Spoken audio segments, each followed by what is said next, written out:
Good. Okay. Welcome everyone to the October 27th Westfield Board of Education meeting. Notice is hereby given of the regular meeting of the Board of Education of the Town of Westfield in the County of Union, New Jersey at 7 p.m. on the evening of Tuesday, October 27th, 2020. The board meeting will be held via an online platform which can be accessed through WebEx. Details are on our website under the board tab. The meeting can also be accessed by phone at 1-415-655-0001. And the access code is 120-200-6327. This information is also on the district website in the notice for the board meeting if you need it. Members of the public may submit comments by electronic mail and in written letter form to the board secretary and must be received no later than 24 hours prior to the start of the board meeting. The comments should be sent to Dana Sullivan at dsullivan, that's DSULLIVAN at westfieldnjk12.org. There will be two opportunities for public comment during this meeting. The purpose of the meeting is to transact the regular business of the board and to transact any other business to come properly before the board.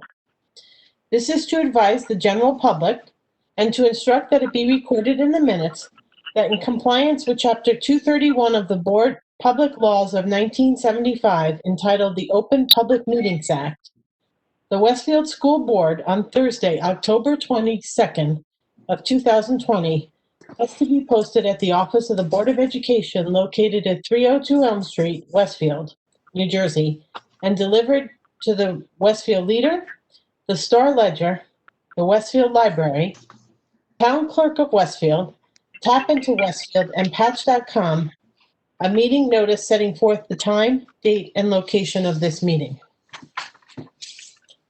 Members of the public will be allowed to make public comments twice during the virtual meeting. In the beginning of the meeting, the public may comment on agenda items only, and at the end of the meeting, the public can comment on any other topic.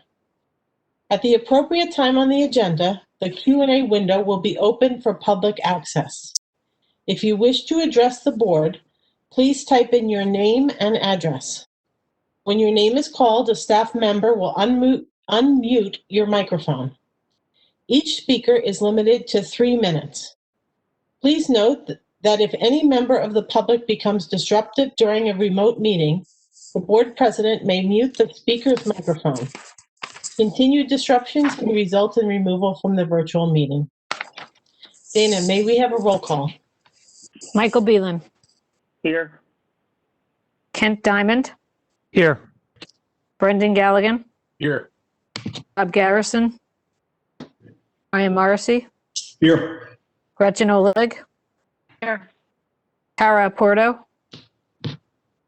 Peggy Oster. Here. Amy Root. Here. Thank you, Dana. Gretchen, will you lead us in the flag salute? Absolutely.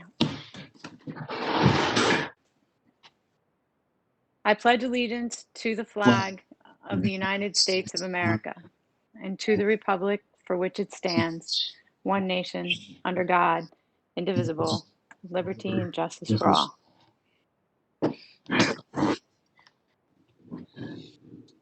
Thank you, Gretchen. I think we have some announcements tonight. Michael, would you like to start? Sure, I just had to get unmuted. Yes, I do have an announcement. New Jersey families may be eligible for housing assistance if they suffered a financial hardship due to COVID-19 and have not been able to pay their rent or mortgage. Information on eligibility and how the program works is posted in the community flyers page under Family Resources on the district website. And that information is available in both English and Spanish. Thank you. Thank you, Michael. Kent, do you have an announcement?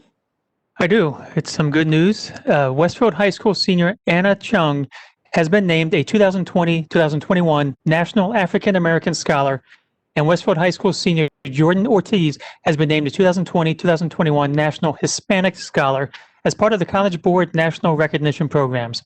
According to the College Board, the program honors academically outstanding students from underrepresented communities each year who achieve a qualifying score on the PSAT/NMSQT for their region and maintain a cumulative junior year grade point average of 3.5 or higher. Congratulations to Anna and Jordan on this prestigious accomplishment. Thanks. Thank you, Kent. Brendan, do you have an announcement? Yes, I do. The Westfield Education Fund is spreading thankful vibes across Westfield.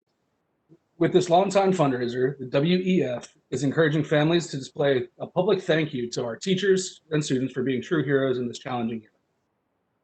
Signs will be available for display starting in late October and are $30 each.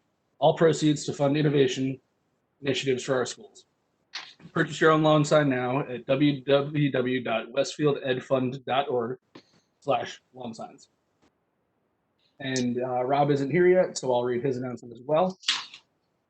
The New Jersey Department of Health and Human Services has increased the income cap for school-age tuition assistance programs to help families pay for childcare for school-age children as a result of the COVID-19 remote learning school schedules.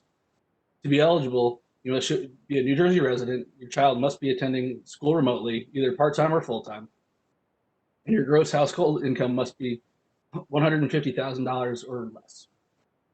If you have previously applied when the income cap was $75,000 and were denied because of income, a Department of Health official will be reaching out to you. To learn more, visit www.childcarenj.gov/COVID-19. Thank you. Thank you, Brendan. Gretchen, do you have an announcement? Yeah, I do. So I have an announcement from the College Women's Club of Westfield. As part of its Zoom call series, the College Women's Club of Westfield will explore understanding the financial aid process in the time of COVID at its virtual seminar on Thursday, November 5th at 7 p.m. The event is the fourth in a special series focusing on various topics regarding college admissions and attendance. The webinar is free and will feature financial aid experts Matt Carpenter and Bill Rabbit of College Funding Services. For more information and to register, visit www.bit.ly/CWCF Financial Aid. Email questions to cwc.westfield@gmail.com. Information is also posted in the Community Flyers page under Family Resources on the district's website. Thank you, Gretchen. I know Tara has an announcement, but she hasn't made it to the meeting today, so I will take over her announcement. Congratulations to the following Westfield High School students who earned perfect scores of 800 on recent SAT subject area tests.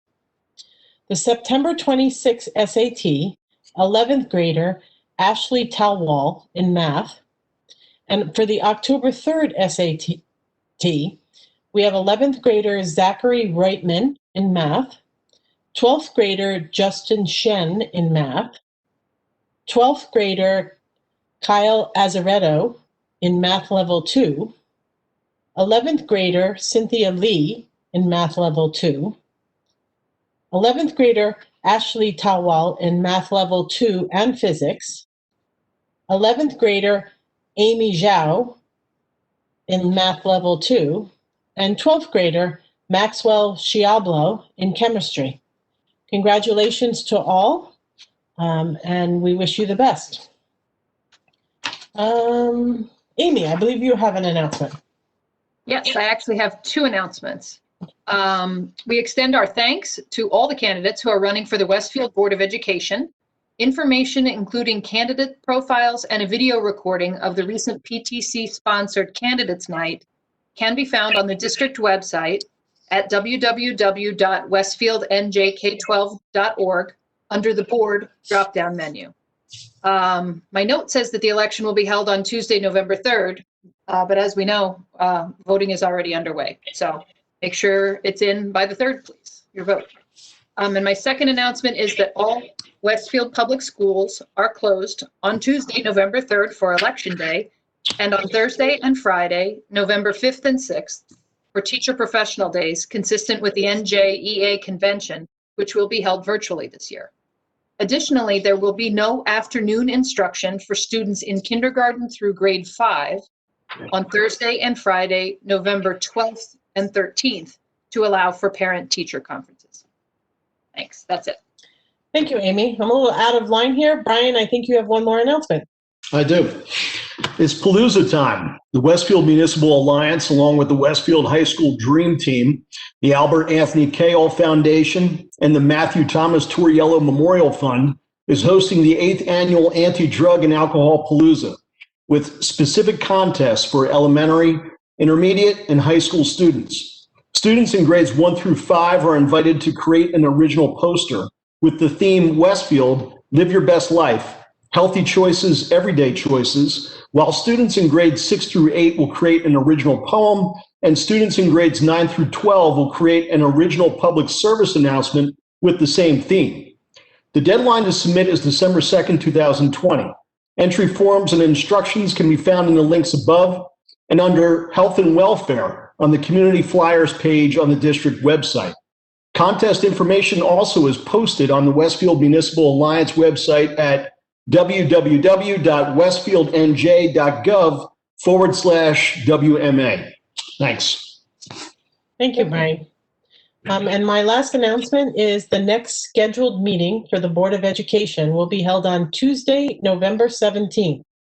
The time and location of the meeting will be announced later. Should the meeting be virtual, instructions for the public regarding remote access are on the district website at www.westfieldnjk12.org under the Board tab. The complete agenda of the meeting will be available on Friday, November 13th under the Board tab on the district website. Thank you, everybody, for the announcements. At this time, I'd like to recognize the public for agenda items only. So if you have any questions in reference to anything that's on the agenda, if you would type in your name and address in the Q&A section, we will listen to any questions or comments.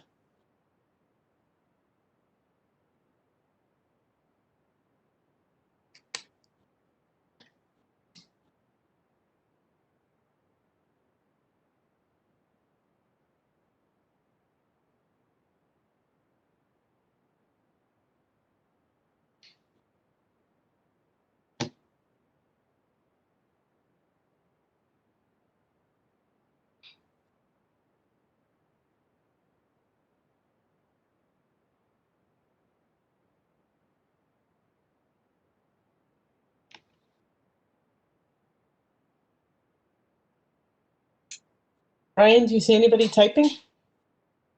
No? So at this time, we're going to move on. Once again, there'll be another opportunity at the end of the meeting for any questions or comments also. So I'm going to turn the meeting over to Dr. Dolan for her superintendent's report. And good evening, everyone. Tonight, the focus of the superintendent report is on teaching and learning.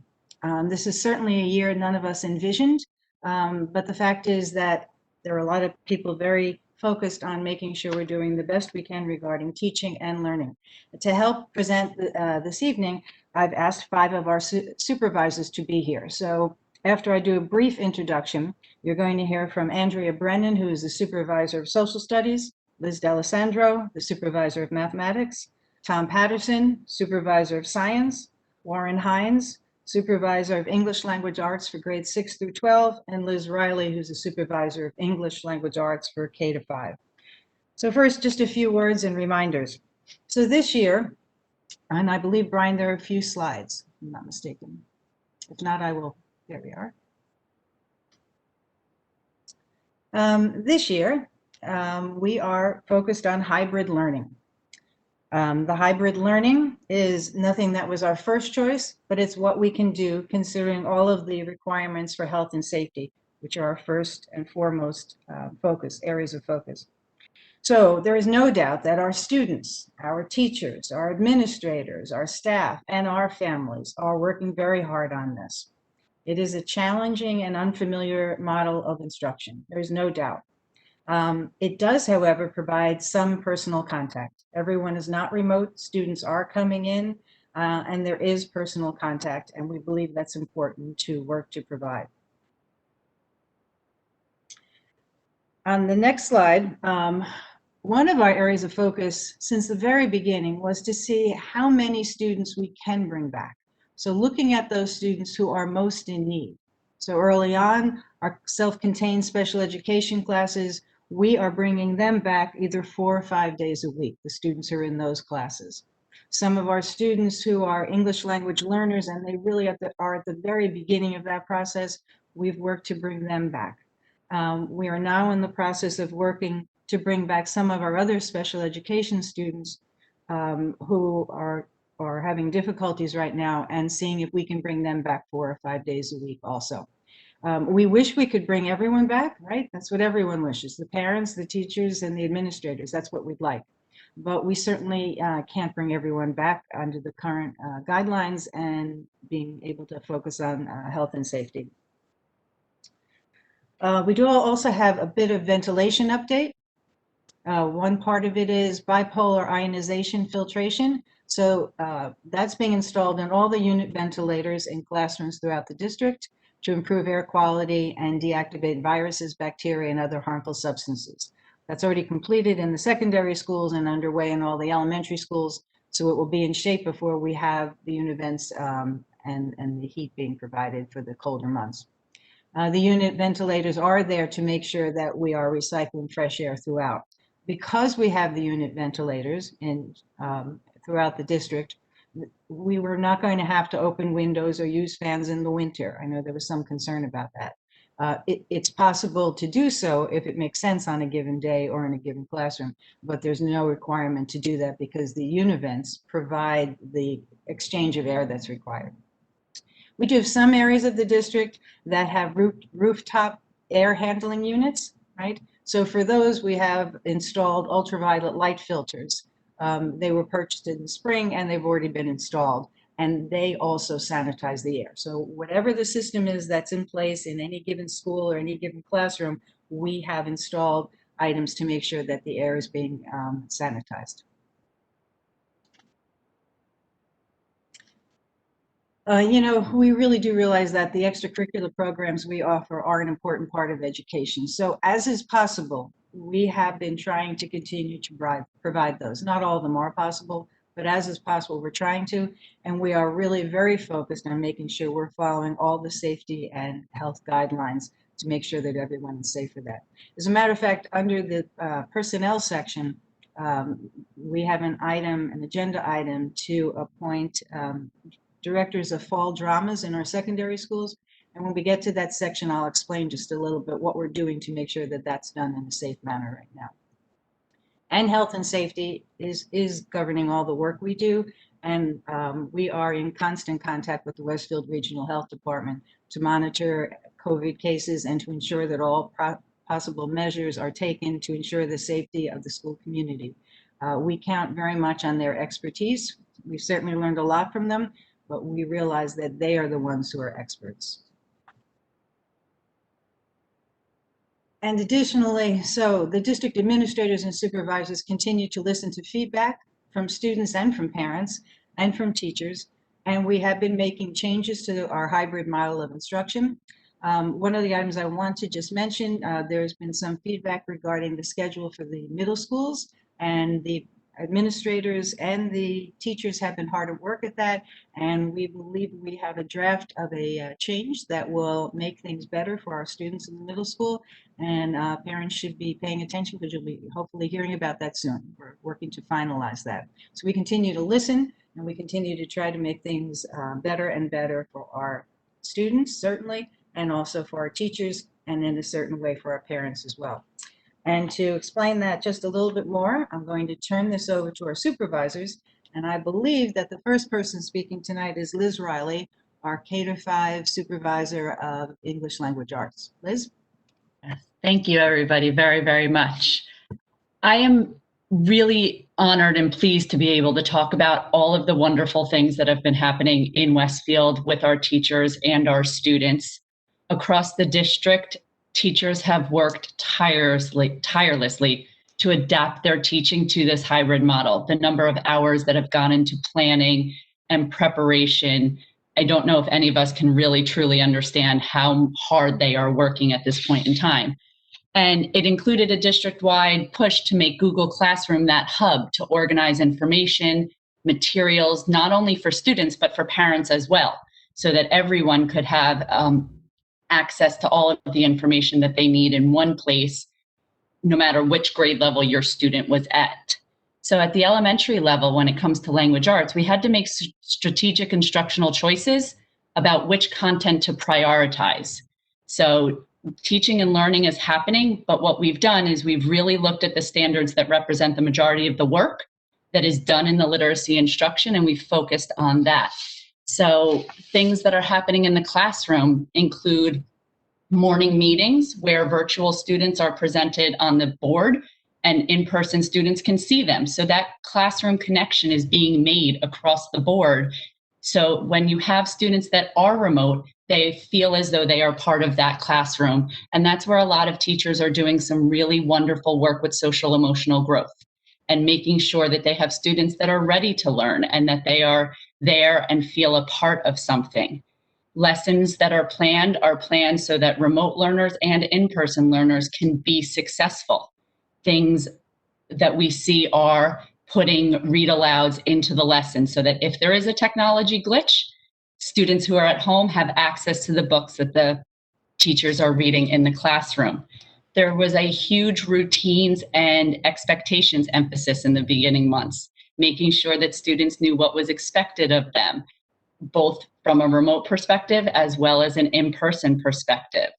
We have made some purchases to make sure that at-home learners had resources, take-home kits for our foundations for students in K through 2 to assure that they had access to those materials so that they are able to be successful and manipulate the things that they need to manipulate. With the afternoon sessions at the elementary level, teachers are doing breakout rooms, they're doing small group instruction, and that allows them to really monitor student progress and see how those students are doing with the concepts that are being taught. Ideas are expressed through exit tickets so that teachers have an understanding of what material students have learned or what material they need to be reviewed upon. And the utilization of the Google Suite, Google Docs and Google Slides, commenting and giving that immediate feedback so that students know how they're doing, what they can improve upon. Flipgrid is another wonderful aspect that allows students to read out loud. So there was that concern about not being able to listen to kids. And with the use of Flipgrid and those small group sessions, teachers can listen to those kids read, and they have books in hand, which we know is so, so important. And across the district, there's a wonderful balance between pen and paper and digital when it comes to the elementary students. And I think that that is something that the teachers have worked really hard at balancing that, not wanting to go completely digital for our young learners, to still give them those access to pen and paper tasks, which they have. And it's been really wonderful to see all of the hard work and how it's created a really wonderful classroom community in a lot of those places. To build off of what Liz is saying, the excitement and exuberance that the elementary students are bringing forward every day into their class is just inspiring to watch their resiliency. The math component of the curriculum required us to look at it from a different perspective of what types of at-home materials will students have that are remote or fully remote. What can our teachers send home with them so that they're prepared for their next lessons? That's become a real game changer because teachers are being able to look at things in a more creative way and attach mathematics to the everyday lives of students as they go through. We've seen teachers making sure that they're building the engagement between both groups, the at-home and the in-person learners, by using the camera, having students come up that are in class and speak to their classmates and build up that classroom culture. as well as teachers being able to socially distance and circulate throughout the room to evaluate student growth and see if they are performing the way we were looking for, and find ways to spiral in supplemental supports to help them reach their grade level capacity. The flip grids that Liz had mentioned are really being used in terms of allowing us to understand student thinking to a higher degree, because the students are able to just put the mathematics into their own words. So I'll just chime in after Liz to talk about social studies a little bit. Both Liz Riley and Liz D'Alessandro spoke about a lot of things that I'm seeing in social studies lessons. For example, I'll just speak about routines. I was in a first grade classroom this week, and I was super impressed with how polite the first grade remote learners were. Every time they had a question, they said, "Excuse me, Mrs. So-and-so, I have a question. Excuse me, Mrs. So-and-so, are we supposed to be doing XYZ right now?" So that was fantastic. And that was a routine that the teacher had started in September. And she said, I'm going to be honest, it was rocky in the beginning. It was a lot of, students talking over one another, and it was really paying huge dividends. The other thing that they were doing in social studies in that first grade classroom is they were using pen and paper. They were using their green journals to write and note and sketch out how they can be a good citizen, specifically how can they be helpful in the classroom.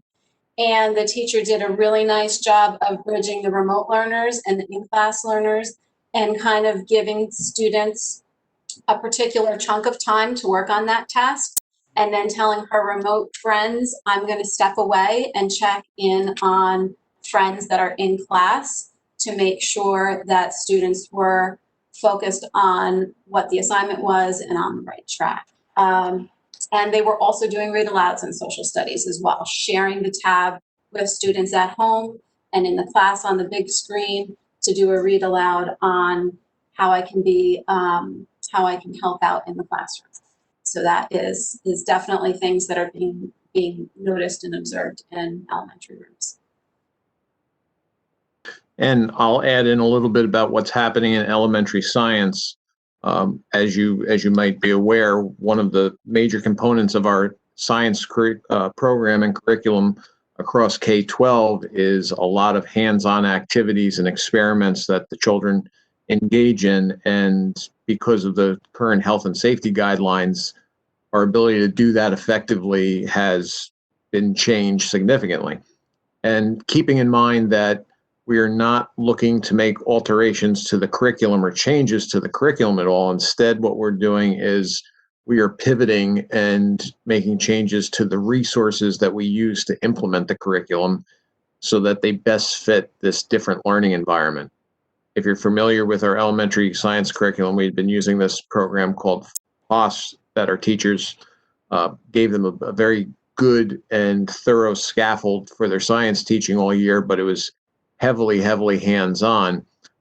We're pivoting and we're using a more multimedia-based science resource that fits in fairly well with our hybrid model, and the students are responding to it very positively. So the initial indication is that we're able to meet all our objectives in a different way, but we are looking forward to having the students go back and work in those small groups and make things with their hands.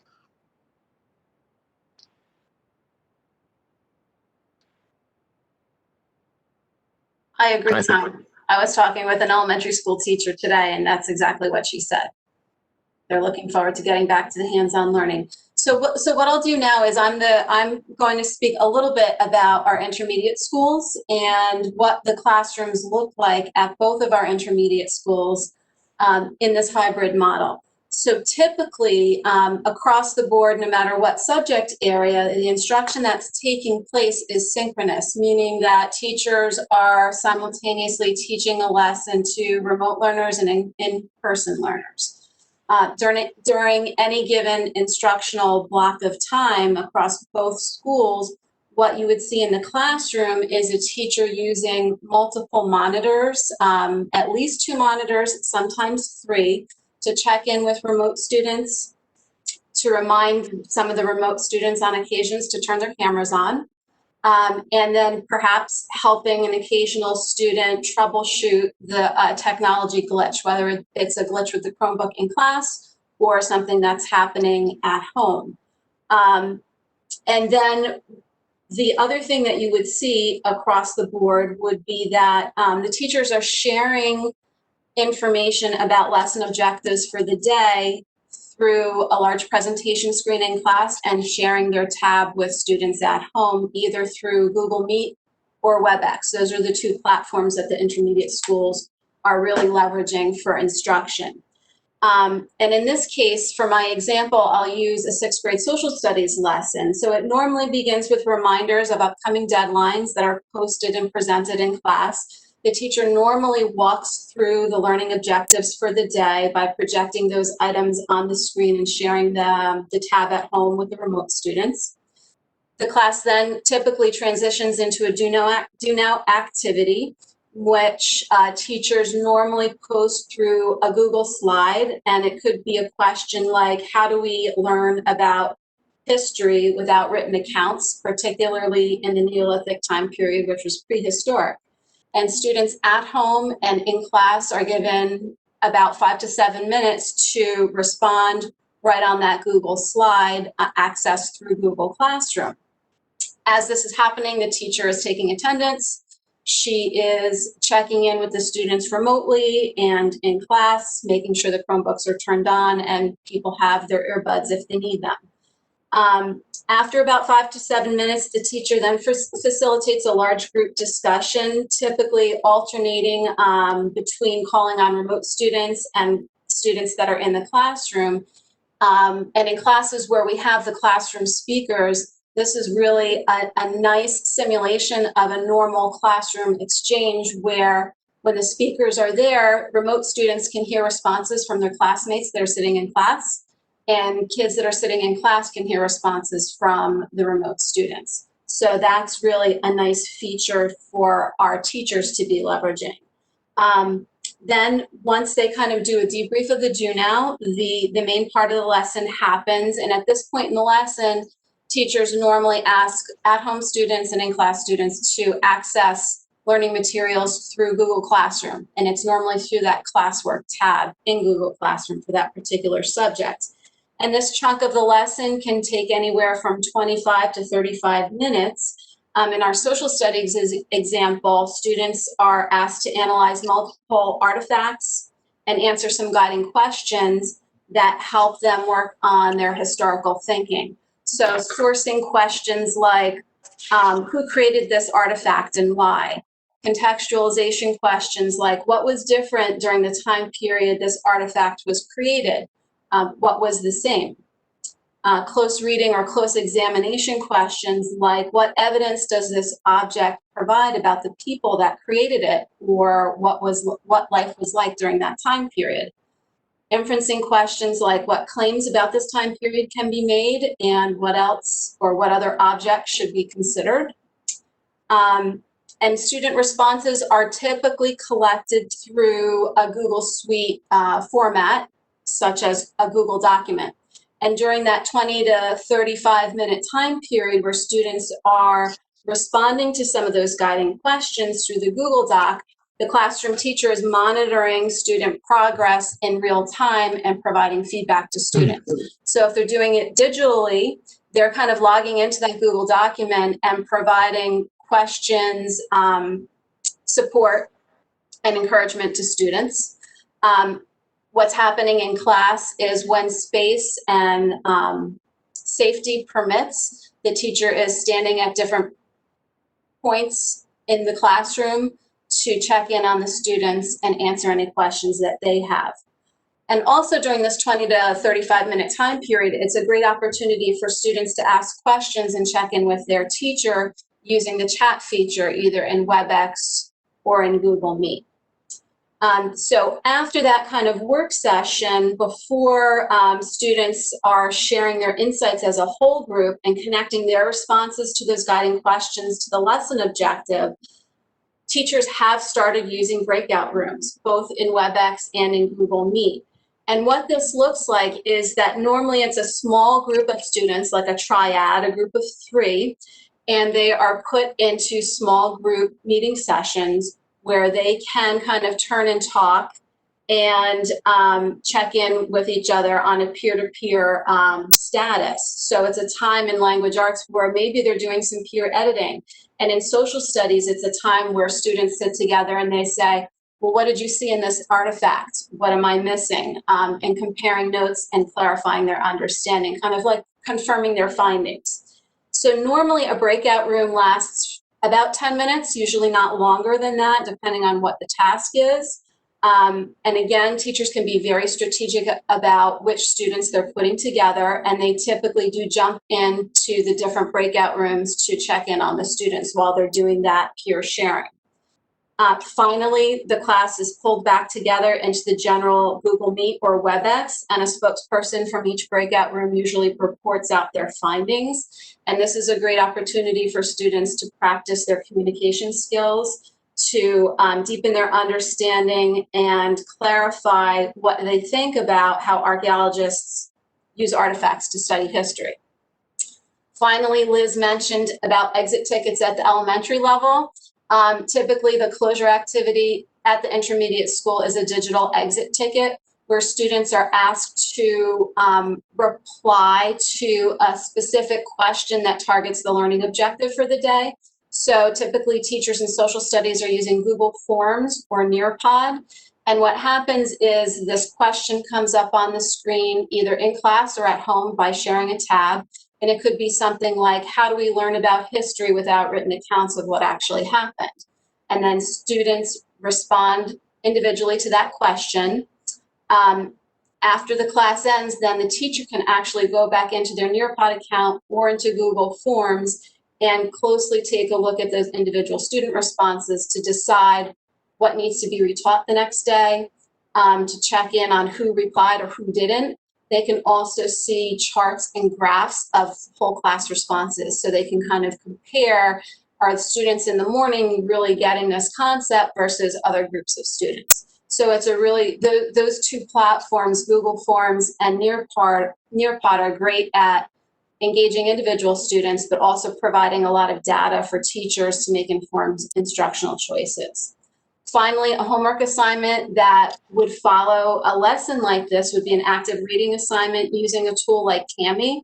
And Kami, again, is an extension that allows students to mark up or annotate digital documents. So it can be a PDF of a couple of textbook pages. It could be additional artifacts. It could be a map, or it could be pictures. And students could be asked to look for additional evidence of culture during the Neolithic period through that textbook reading, if it's a textbook page. So Kami is a great tool that social studies teachers are really loving and leveraging quite a bit. So I hope this walkthrough of this 6th grade lesson gives you a small picture, a snapshot of how different, but also how similar teaching in the hybrid learning model, what it looks like. Because there are similarities and differences. I would say that teachers are leveraging really familiar platforms like Google Classroom, but they're also experimenting with unfamiliar platforms like Breakout Rooms, like Nearpod, and the chat features, and how best to use those things with their students. They're also really closely monitoring student understanding during this time period. What's changed or what's missing in this hybrid model as far as intermediate school, I think Tom Patterson noted it in terms of the hands-on learning experience. As supervisors, we all compared notes and we said the hands-on learning experiences in social studies is kind of what is missing and what we're trying to figure out how to simulate that experience in the hybrid model. In the past, if a teacher had taught the lesson I just walked you through, in a traditional classroom setting, teachers would introduce the concept of studying prehistory. They would take the students down to the library to do an archaeological dig, and students would work in research teams to find those objects, complete a research journal of their findings and their conclusions. And then the next school day, each group would report their findings and compare notes, and then probably answer a question in written form like, How do we learn about history without written documents? So that's the hands-on piece that we're not currently replicating. In the hybrid model, students are still working collaboratively. They're still practicing social studies skills like sourcing, contexting, making inferences, but it definitely looks and feels different. Teachers are certainly collecting a lot more formative and summative information on how their students are progressing and learning. There is an increased level of communication between the teachers and the students, as well as the teachers and the parents, combined with frequent feedback and different kinds of feedback. And I think teachers are also telling us that they are in constant collaboration with one another to learn about, to have conversations about, what technology platforms are working and how best to kind of roll that out with their students. I think finally, what I would just like to reiterate is what Tom Patterson kind of touched upon, is that what we teach, which is the curriculum, has not changed. How we're teaching has changed. So teachers are using different methods to deliver the curriculum, and they're modifying those, and they're checking in frequently with their students. Thanks, Andrea. One thing I would like to add is I think what we're seeing, this is not the learning situation that any of us want, but it is the situation that we're in. And one positive thing that I believe has come out of it is the rapid escalation of teaching practices, skills, and resources that we were already working on. Sort of out of necessity. A lot of the things that the students are experiencing now, they had experienced beforehand, but we've had to accelerate the pace, and also allowing, having the students go one-to-one has been a tremendous benefit. There's substitution in some areas. We were especially in science, we were very heavy on small group discussion, and now that has become breakout rooms. Across the board, we're always interested in getting student feedback. That's become easier and more effective through some of the digital tools that we have. Even something simple as student engagement and participation during lessons. A Pear Deck is, for example, a tremendous add-on that we can use so that students can give feedback to a lesson in real time that the teacher can then turn around and represent to the class to inspire more discussion. So we're seeing some tremendous benefits. And lastly, the thing that I'll add is, we've only been doing this for 2 months.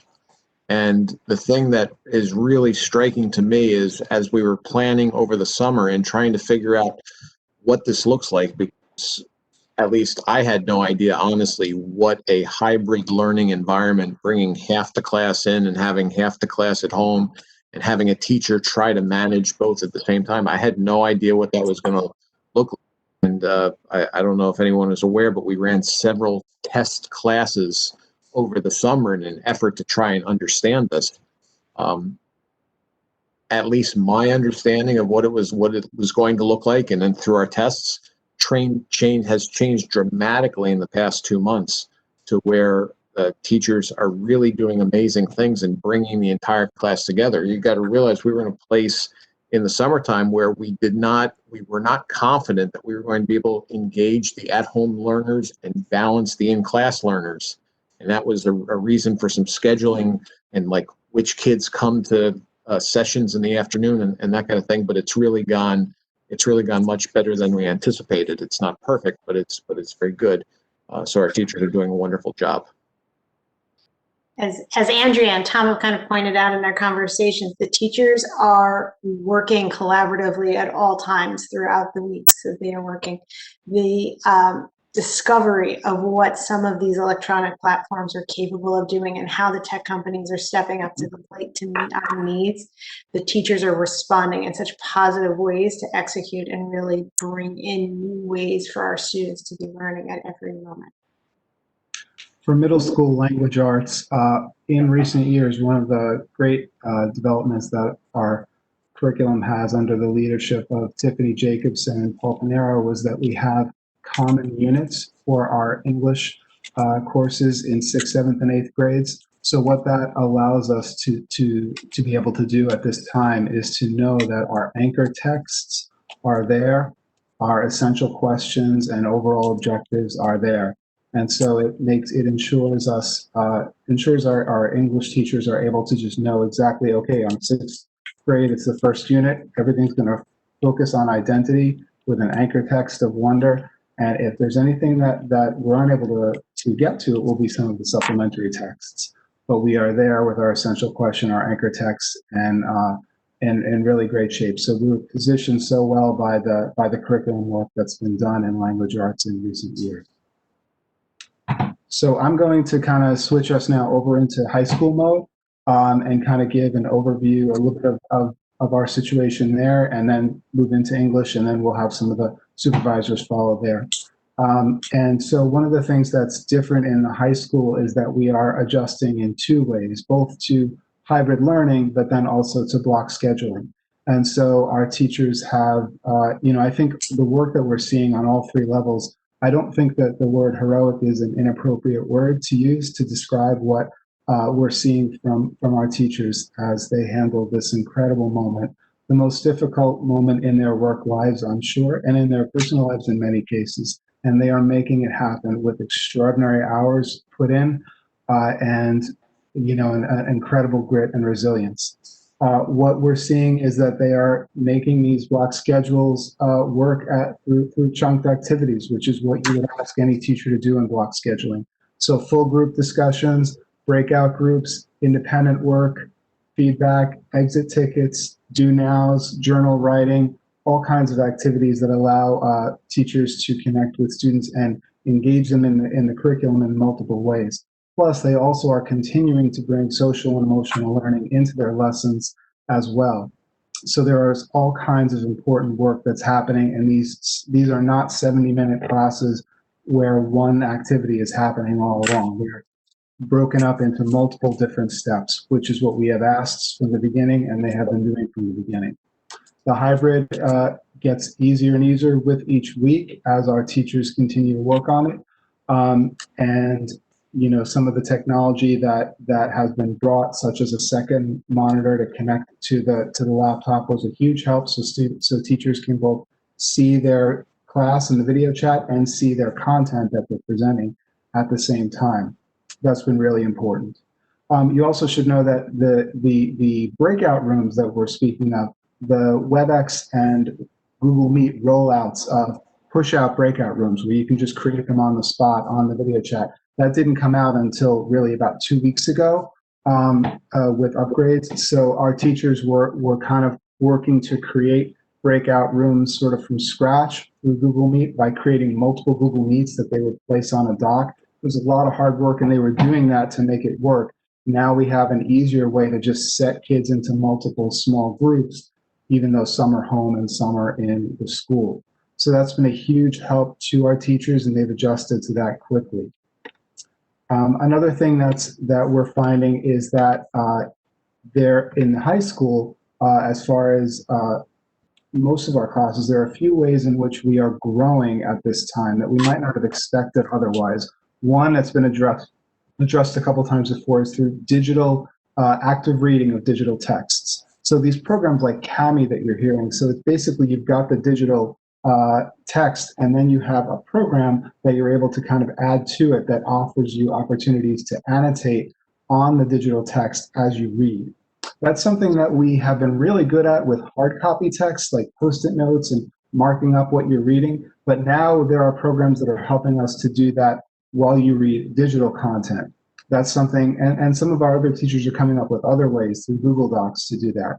But that's one huge step, because so much of what we do read is digital and will be digital for our students long after this pandemic is passed. So we're growing through that. Another thing is we're finding that all of our teachers, when they teach writing now, they're setting up, they're on their students' Google Docs and making comments as students work. And some teachers were already doing that. Some were doing it more traditionally, like reading all the writing at home as they graded over the weekend. Now we're seeing a lot of immediate feedback, and that's really helpful. A third thing that is important to mention is that it's always been a concern of any secondary school teacher about academic integrity and assessments. Well, we are clearly facing that question now. We can't avoid it. academic integrity in assessments. So coming up with authentic assessments that provide you with a greater chance of getting the students true and true answers is something that we are working very hard on as well. As far as the high school English content, there might be a couple of fewer, maybe a teacher gets to 8 texts in a year instead of 10, but the essential questions, the overall goals remain the same. Our teachers continue to work on deepening their supplementary texts, as well as a focus on true multicultural texts and curriculum. So we are incredibly proud of the work that all of our English teachers are doing, and certainly all of our high school teachers as well. Thanks, Ron. I'll just chime in from the social studies perspective. I agree with everything that you're saying in the world of English classes. I think another unintended benefit that I'm seeing in the world of social studies at the high school is the opportunity to collaborate across classrooms. So for example, the 9th grade teachers have in the past done a culminating project called Adopt a Country. Not every single 9th grade teacher, but a lot of them collaborate on that project. This year they're tweaking that and pivoting toward the hybrid model, and they're creating more of a research-based project where the culminating activity will be kind of like a model UN hearing where students from different 9th grade classrooms will be able to hear the presentation and the research from their classmates that are maybe not necessarily in their class, but in their grade level. So that's definitely an unintended benefit in terms of teachers' ability to collaborate. And then, you know, the ability to kind of join a meeting remotely where you're having multiple classes join the conversation and add their perspective and their insights. So that's been really nice to see. Also, I think that we're able to, in the social studies area, invite experts in a lot more frequently. For example, today we had an expert join one of our humanities classes to speak on anthropology, identity, and the aspects and components of culture. So students are getting a rich experience in social studies. And it's changing the way we're thinking about how we can leverage technology to make their learning in social studies relevant, dynamic, and interesting for them. I'm seeing the same things as Andrea is seeing in social studies and science. We have many, many new ways to leverage making meaning for students. The largest question I get is, how do you do science without labs? And that's a legitimate and difficult question, and I don't think any science teacher would advocate for not having labs. But in this environment, it's impractical and impossible in some ways, but we're finding ways to substitute. For example, for the more complicated labs, the teachers are choosing to do them as demonstrations. Now, remember, science is phenomenon driven. We want students to be able to understand and explain the world around them. So while the hands-on experience of labs is important, the real takeaway is being able to observe and describe what they're seeing. So we don't see it as a major learning obstacle that the students are acting as more of a passive member of a whole group lab experience. This also gives us the opportunity to focus more on really the science practice, especially through student modeling.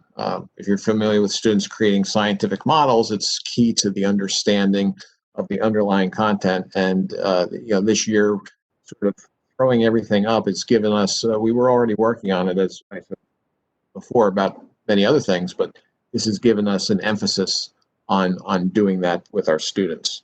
So I think so far the science experience for students has been at the high school level as good as it can be, given the circumstances. Within the mathematics courses, we've seen a lot of teacher growth in areas of how do I get my students engaged more frequently. They're striving for that engagement on a daily basis and finding new ways. The breakout groups that everyone has spoken about have really been an effective tool that teachers have started to integrate more frequently. And during those conversations, you'll see teachers going from group to group and really drilling into the students' understanding, asking key questions and getting amazing responses that they can leverage for understanding where the students need additional support. We've also noticed a tremendous increase in the amount of written feedback students are getting from their teachers. Because everything has to be submitted electronically, the teachers really have the opportunity to analyze student work, provide assistance, guide them towards coming in for extra help during their office hours. And the teachers are using those office hours as really enriching opportunities for students to understand, to get more confidence, to be able to problem solve and explain their reasoning.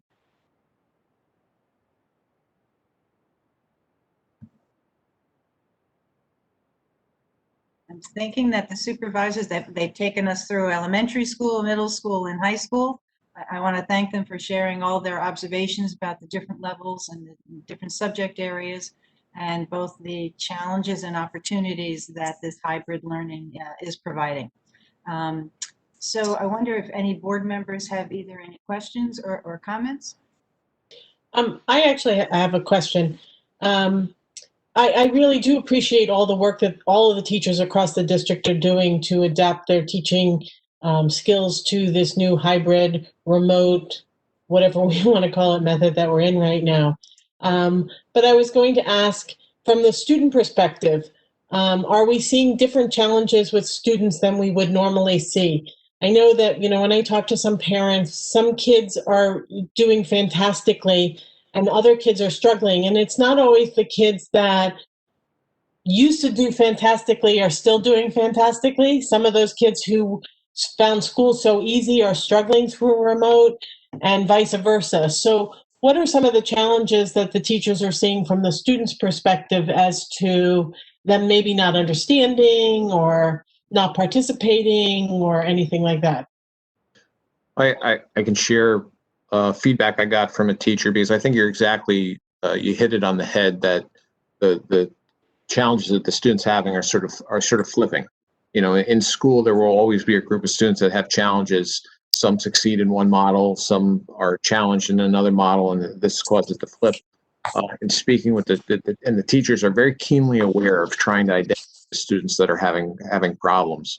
And the traditional methods, like the student not appearing on camera as much when they're remote, or not participating in class, those are still pretty obvious. But the feedback that I got was the challenge is figuring out when a student is struggling based on body language has become difficult or impossible, both in person and remote.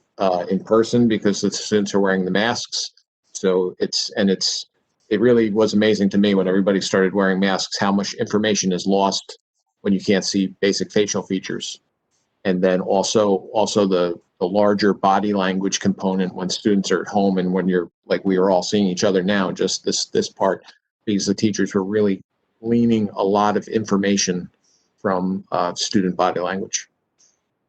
I think one of the positives that's come out of it is that students, even at the elementary level, are learning to self-advocate, and they're learning to reach out for help, and they are learning ways to let someone know. So I was in a first grade class, and the teacher asked, okay, is everyone ready to move on? And the virtual learner put his thumb down. And the teacher was very quick to say, thank you so much for being honest. Thank you for telling me that you weren't ready to move on. So I think one of the benefits of this is that they are learning at a young age to self-advocate. And now that they have that email capability, I personally happen to have a fifth grader who came down and said, I had a really bad morning. I had a bad day, but I emailed my teacher. I told her what was happening and I worked it out. So they're learning that they have that direct connection with the teacher in those virtual hours that they wouldn't have had outside of this hybrid model. So I think that even our youngest learners are really learning that resiliency factor. And every teacher that I have spoken to has responded so positively to that, so that they continue that relationship and building that rapport between teachers and students.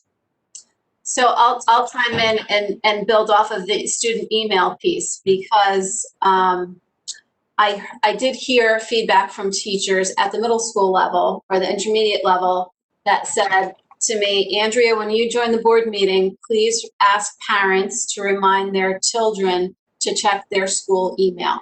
That teachers are making a lot of use out of that platform, like Liz said, to open those lines of communication, provide reminders, feedback, encouragement, but students have to remember to check their email, and it's a new feature for them. So checking the email would be one thing to kind of answer your question in terms of struggles from students. I think we're also seeing students who are not naturally organized or not inclined to organize themselves, organizing their Google Classrooms and where they need to be when at sometimes the schedule changes at the last minute. That's a challenge to overcome. I think that on the positive side, the hybrid model, what I'm hearing from students and from teachers is that it's changing the classroom dynamic in that some of the more introverted students are stepping up and taking more of a speaking role in some of the lessons. And that 3 classroom climates are now in play in the hybrid model. So you have 1 classroom climate when you have cohort A in class. You have your second environment when cohort B is in class, and you have your third environment when you have your all remote Wednesdays at the intermediate level, or you're fully remote at the high school. So again, you have 1 class, but you have 3 different climates, so that there's opportunities for students to clarify, ask questions, engage in the learning. So, that's a benefit and a drawback. So yes, there are challenges in hybrid, but I think the students are, from what I hear from teachers, the students are really being, for the most part, dedicated, flexible, understanding, and definitely reaching out and advocating for themselves. One thing that is paying dividends is all of the work that we've put in the past few years on social emotional learning. It's important to do it anytime, but thankfully we had gotten so deep and proficient with it in the past few years, because in this totally new structure, it became very easy to think that students would be disconnected from their teachers, and their teachers had basically a toolkit to think, prioritize the students first, gauge how they're doing. I know at the secondary level, there was tremendous amount of surveying where they're finding out things about the students that they would not otherwise know. That's really been very helpful in this situation. Peggy, it's really hard. There's no denying that hybrid instruction is incredibly challenging. One of the things that I think is stronger this year compared to last spring is that the expectations of how the work gets delivered and how the help gets given is much clearer to students and to teachers. We were building the plane as we flew it last spring because we had to. That's the way it had to be. And so what's different now is there are specific office hours where you make appointments to get extra help. There are specific ways in which teachers are being expected to deliver the work through Google Classroom. All of the assignments are in the same tab. All of the every teacher on Monday morning has either a video or a paragraph outlining the week's work so that students see what that's going to be. There are expectations that were clarified for all teachers at the beginning of the year, and they are following those. And so what that does is it gives fewer variables for the student who's struggling, where we can kind of get to what is sort of the root of the struggle quicker, because we are not providing, we're not providing so many variables in terms of how we deliver the instruction. I appreciate, all the feedback. I love to see things from both sides, both from the teachers, the administrators, and what the kids are struggling with also. Does anybody else have any other questions for? Yeah, Peggy. Classroom rapport with older kids. They've been in classrooms before. They may even have had the same teachers in years past, so they know the classroom dynamic. How are we reaching kids, particularly at the younger grade levels, maybe kids that have never been to school before? And if they're going fully remote, how are we teaching kids to be part of a classroom if they've never been part of a classroom before? So when you think of those essentially kindergarten and first graders that really may not have been in Westfield schools or anything like that, the teachers are taking a lot of time in that concept of morning meeting where they are doing things together. So they are either projecting the student on the screen so that kids in class see that student. So you're getting that face-to-face, seeing what they look like. They're doing activities where they will do the calendar and they'll call people to give their answers and things like that, so that they're not only focusing. I think like Tom said in the beginning, we kind of viewed school as going to be focused on the in-person learner and not on those remote kids as much. And I think at the elementary level, not the opposite, but it's so untrue. They are so able to navigate both cohorts in such a way that those kids at home are just as involved, interactive as the ones that are in the classroom. So I think that teachers, I think it's their nature when they're in those elementary grades to include and be bubbly and get everybody involved. And I think that they've gone above and beyond. And a lot of the things that teachers are asking me for are resources to help them with things like that. Do you have a story for this? Or do you have an idea for a presentation for this? Really on that involvement level to get everyone there. And I was listening to a kindergarten classroom today, and that teacher must have said every single kid's name, virtual or in person, 2 to 3 times during the lesson. Good job, so-and-so. Yes, I see your picture, so-and-so. They're really using all of those skills to make sure that those kids hear their name, know that they're a part of it, know that they're going to be called upon or have the opportunity to share. Absolutely. They're also using those afternoon one-to-one sessions as really good times to connect with students and get to know them. I've seen a lot of teachers reaching out to students in those private times where they can get a short 5-10 minutes with each of their remote students and connect with them.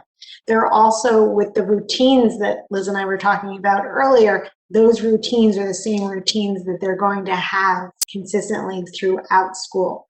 So the teachers are spending a lot of time at the beginning getting those foundation skills in place so that the students do feel more comfortable when they may not be walking into a classroom for a couple weeks. Excellent, thank you. I don't know how our kindergarten and first grade teachers are doing it this year. It's got to be hard enough to teach a kid to read in normal times. I can't imagine doing it remotely.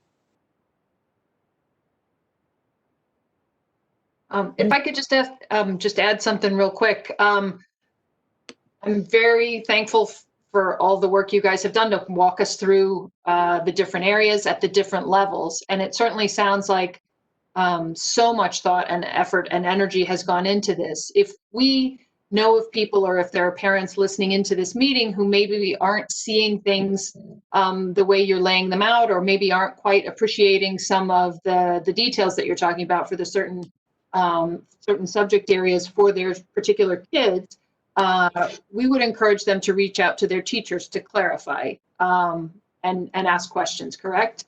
I had a friend a couple weeks ago, she was a little frustrated that her son seemed kind of antsy when he was at home and participating remotely. And she was concerned, and she reached out and she had a socially distanced meeting with the teacher and was able to talk things through, and it was really helpful, and they've made some changes. So rather than suffering in silence or complaining to one's friends, reaching out to the teacher is always the best place to start, correct? Yeah, okay, good. Thank you so much. I will say, yes, I get my question in a second. I will say, as a parent of a third and fifth grader, I do see, who are on hybrid, that when they're at home, I hear the teachers reach out, and the kids who are home, they're part of the class, they're interactive, so they're not just focused on the in-learners. The breakout sessions, are there any concerns about bullying? Because I mean, the teacher's not always in a breakout session. How does that, how's that work? I don't know that it's too different than when you have students who are working in small groups in a classroom, and they're in different pods of 4 or 5. Like, the teacher's not hearing everything that's been said there. What happens in the breakout groups is once a teacher pushes them out, the teacher then jumps from group to group. So, if you were in non-COVID times in our high school, you might have, five small groups, and 3 of them are in the classroom and 2 are in the hallway, doing their work, and the teachers are jumping from one to one. It's really the same thing here. It's just virtually. That said, that doesn't mean that kids don't misbehave online, and we've handled that a few times in high school when that's come to our attention already this year, and we expect that we'll continue to, because teenagers are, they're growing and learning, and they don't always make the right decisions, just like we don't always. So we're handling anything we come across online behavior as it comes to us. And I think with the breakout rooms, the students probably have gained the perception by now that their teacher can hop in at any time. So yeah, as Warren said, it wasn't uncommon to, have students work in groups and maybe go outside the hallway, and they're, not to say that anything negative was happening, but it's almost like if the teacher could just instantaneously appear.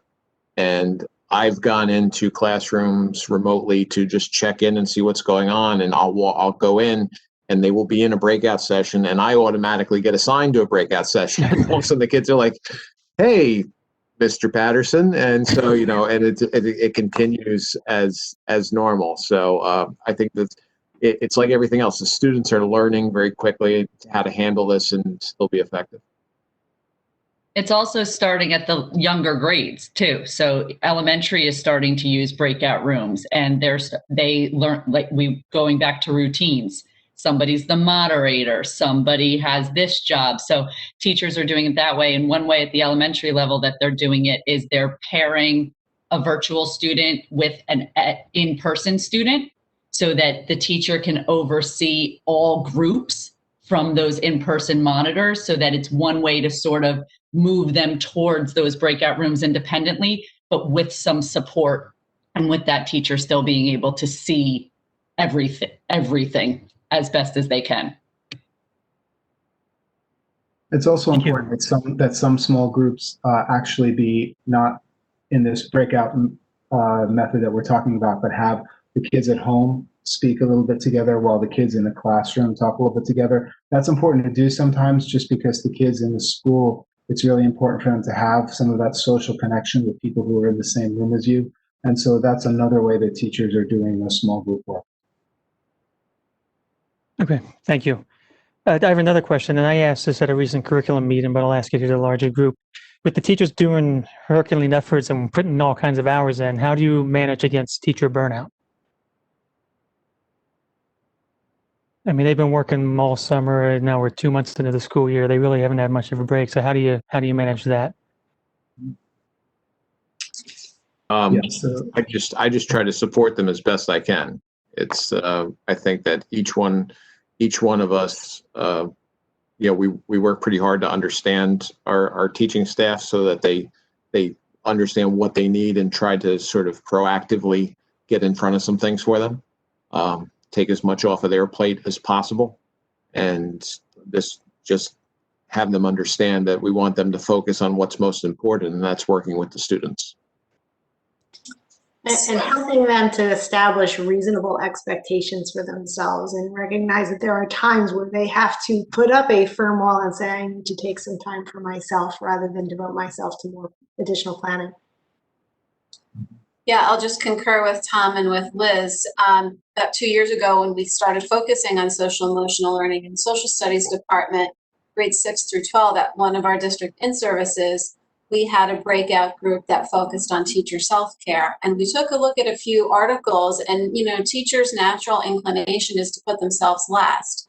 So we talked about the importance of basically sometimes you need to put yourself first and it's okay to say no. So those times when I do have to ask teachers for information or to take on a project or to head a committee, we're trying not to do that this year. And I'm also saying, listen, the answer of no is completely fine. It's not going to be a poor reflection on you, on your annual evaluation.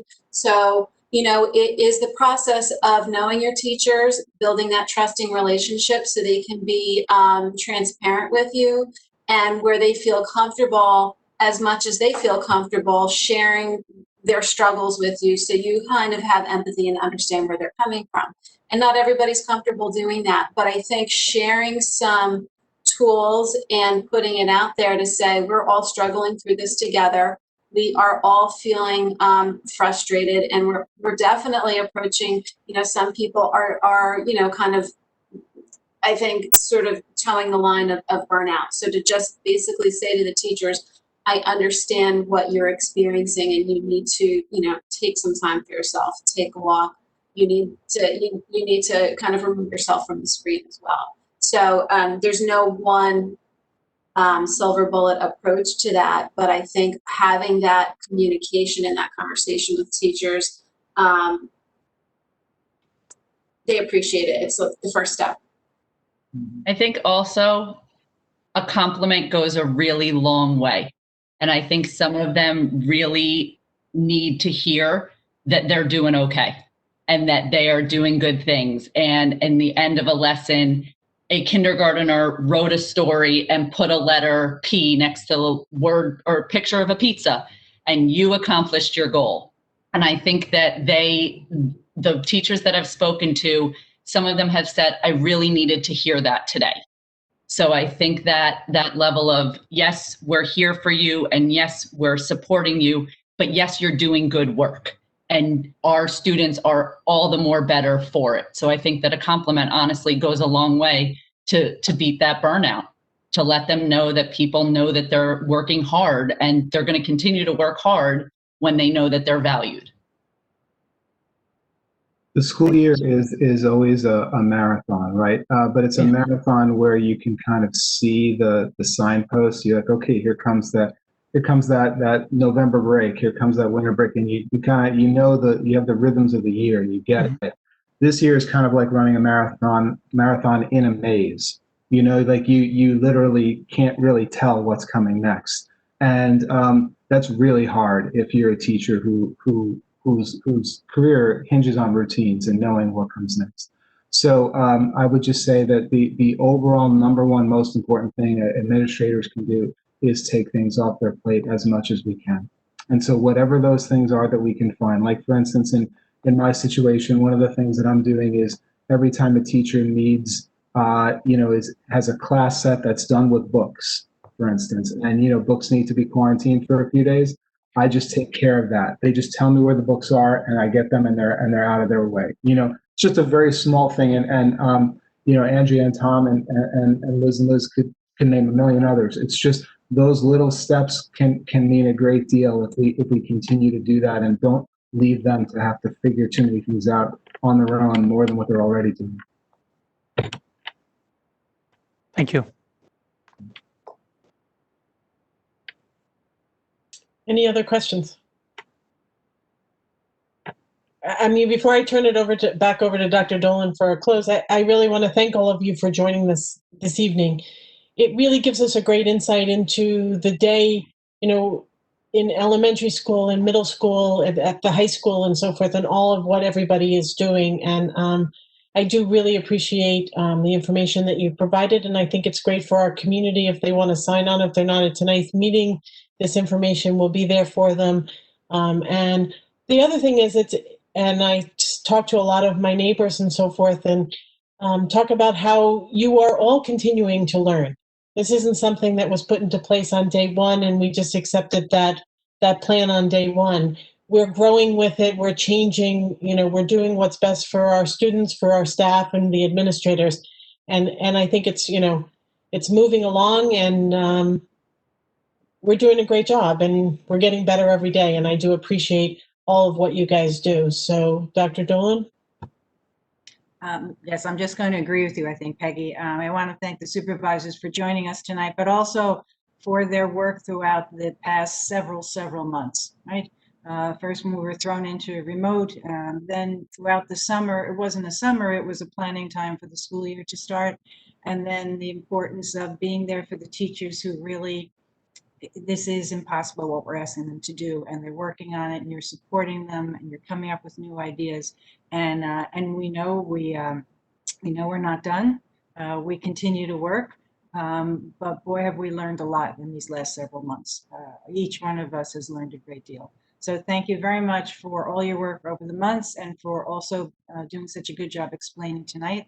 And please, when you see or virtually see your teachers tomorrow, please thank them from all of us. We appreciate their efforts.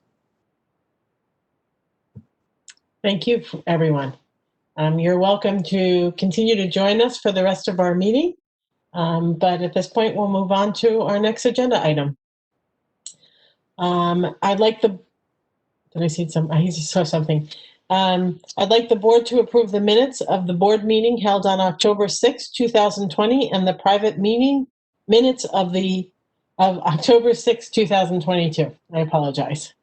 Second. Brendan, second. All in favor? Aye. Any opposed?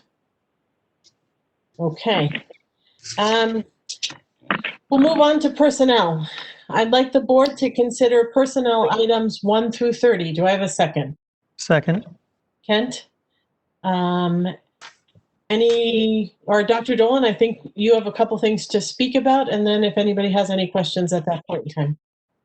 I do. First, I'd like to talk about 2 retirements. And actually, this time it's retirements of 2 secretaries in the district. And together they have given a total of almost 50 years of service to the Westfield Public Schools.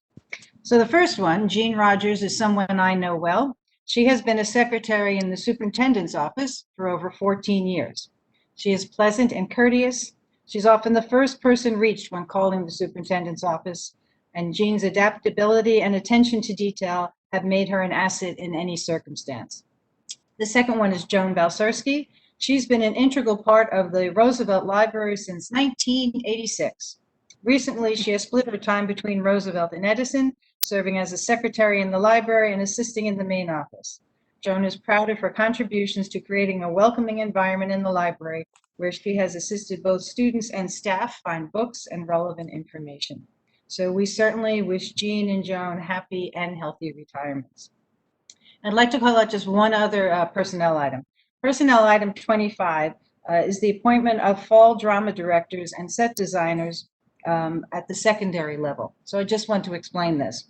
So as you can imagine, we have students who their home in our schools happens to be in drama, right? That's what it really matters to them.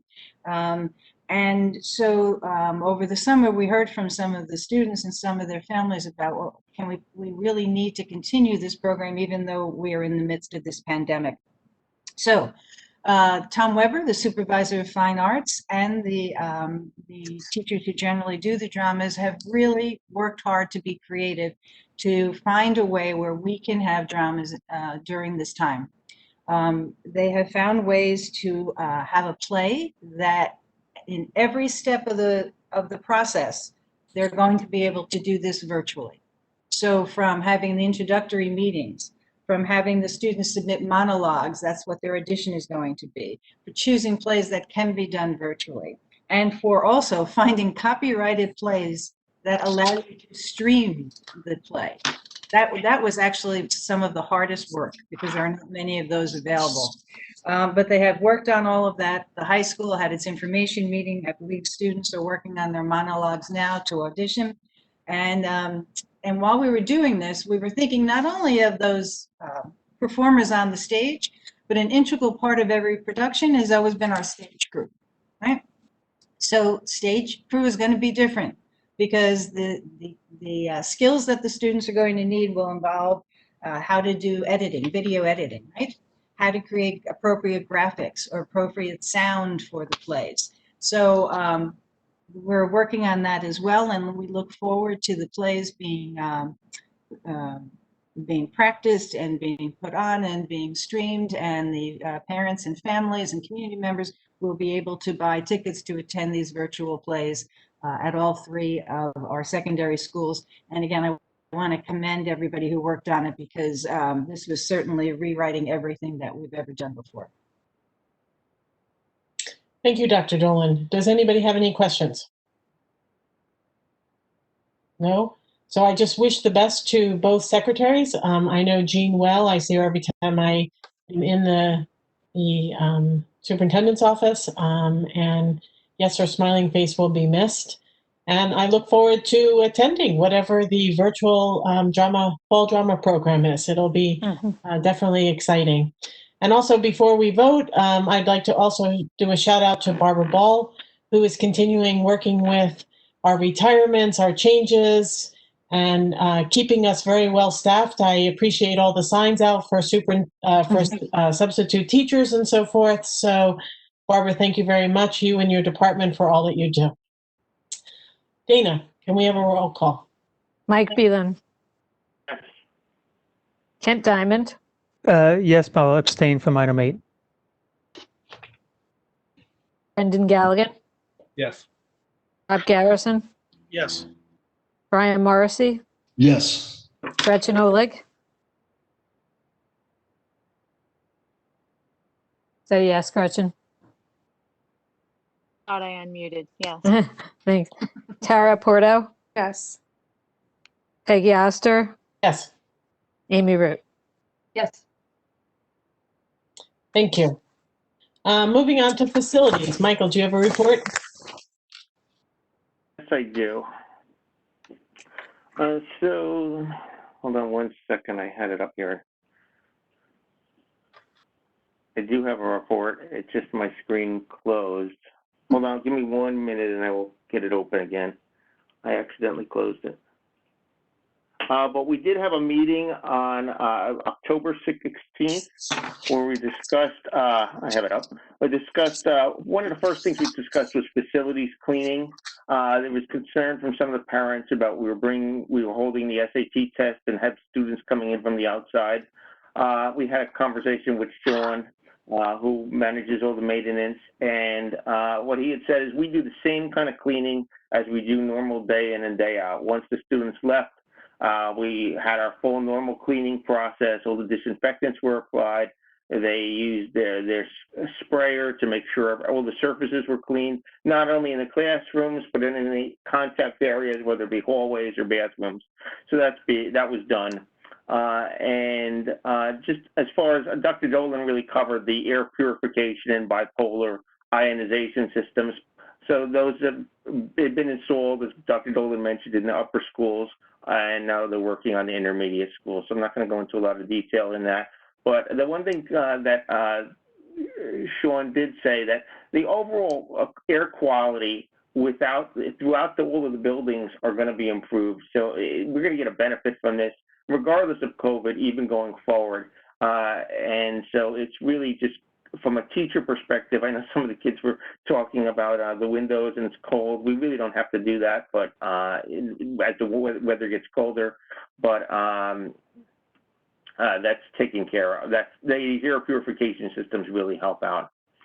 We had a conversation about the Edison Field project. For those not familiar, the town hired the Speisel Architecture Group, which is evaluating what kind of sports can we offer on the Edison Field. So they're currently working on a plan, which they will go and present to us later this year or early next year, depending upon their timing of completion. But they're looking at how can we best utilize the field for a variety of different sports, whether it be football or lacrosse or soccer or field hockey. And they're coming up with different field configurations to optimize the use of the space. One thing to note about this is a town project where the town will be paying for the project if they can obtain the funds to do so. Then it will just be a matter, and then the board and the town will work on an agreement of how the property can be used. And then we talked about McKinley, and McKinley is proposing, the PTO is looking at an outdoor classroom that they can use for when the weather gets warmer, where you have picnic benches and a canopy, And it's really being funded by the PTSO, and I saw some pictures of it. It's really going to look nice when they're complete. So that's one project that's currently in the works that's being done at McKinley. And finally, there was a recent change by the Governor Murphy, to allow indoor sports. And we made the recommendation, just in order to keep our children safe, that we're not going to allow outside groups to use the facilities for indoor sports because it just doesn't really work as far as from a custodian standpoint. They would have to be there late at night to go and clean the rooms afterwards. We don't know what areas of the school they're going to go into. So in order to keep things clean, we want to make sure that we're just doing that. So we're limiting that this year. I fully understand that we know the value for the indoor sports for the kids playing, but we just have to just keep things safe. And that's pretty much it. We are working on the 5-year facilities plan, which we briefly talked about putting in digital HVAC systems so we can eventually monitor all of our HVAC systems across all the schools from a centralized location. So that's some things to come longer term. That's pretty much it, Peggy. Great. Thank you, Michael. Does anybody have any questions for Michael? I have a question. Are we still using 3 of the 10 schools for election day for voting next week, or 6 of the 10 schools this year. 6 of the 10? Are we going to do like a deep cleaning after election day before the students come back on Wednesday? Yes, we will. Okay. They will only be allowed in the the gymnasiums or whatever room they use. Correct. Thank you. They don't get access to the bathrooms, correct, when voting is taking place? Poll workers do, yeah. Oh, And poll if workers do, okay. and if somebody else, they can use bathrooms. Okay. Okay. Thank you, Michael. Appreciate the update. Moving on, long-range planning. Gretchen, do you have anything? No report tonight. Thank you. Policies, Brendan. Yes, I asked the board to approve policy item number 1. Have a second? Second. Thank you, Kent. This is to approve for first reading revisions to policy 0167, public participation in board meetings, 5610, suspension of pupils, 5620, expulsion of pupils, 8320, personnel records. Peggy, at the start of the meeting, you read a new introduction explaining public participation. This is in line with what our policy had already allowed. It just, your statement clarified the process a little bit more for virtual board meetings. And the policy now clarifies that process as well. The state gave us better guidance on how virtual board meetings are supposed to be conducted and how the public is supposed to be able to participate. And truthfully, people need to be able to speak. They need to be able to, whether it's through a phone call or through audio and a video chat like this, people need to be able to speak their minds. That was the guidance from the state, so our policy now reflects that. The rest of the policies were state mandated changes to existing policies. Any questions on the policies? And then one question on the chat, we're going to allow video so people can show their screen, because I know there's a recent change from the governor's office for municipal meetings that they have to both give the remote meeting information via phone, which we gave it this earlier today, and then they also have to show their video. Yes. Do we have to do the same? I don't believe we have to show video. We have to unmute them. I don't believe we have to show video. Yeah, these guidelines just came from the governor, and I just don't know if it applied to schools or not. The governor is always moving the goalposts on this one. Yeah. We'll continue to comply with. Okay. And amend our policies as new guidance comes out. You ready for a vote? Yeah, everybody's ready. Mike Beelan? Mike Beelan? Yes. Kent Diamond? Yes. Brendan Galligan? Yes. Rob Garrison, Yes. Brian Morrissey, Yes. Gretchen Olig, Yes. Tara Porto, Yes. Peggy Oster, Yes. Amy Root. Yes. Thank you. I ask the board to approve policy item number 2. Second. Thank you, Kent. This is to approve the Uniform State Memorandum of Agreement between education and law enforcement officials. This is an agreement that the district has to sign or come to an agreement with the Westfield Police Department every year by state law. It delineates responsibilities between school administration and law enforcement, and when the two have to collaborate.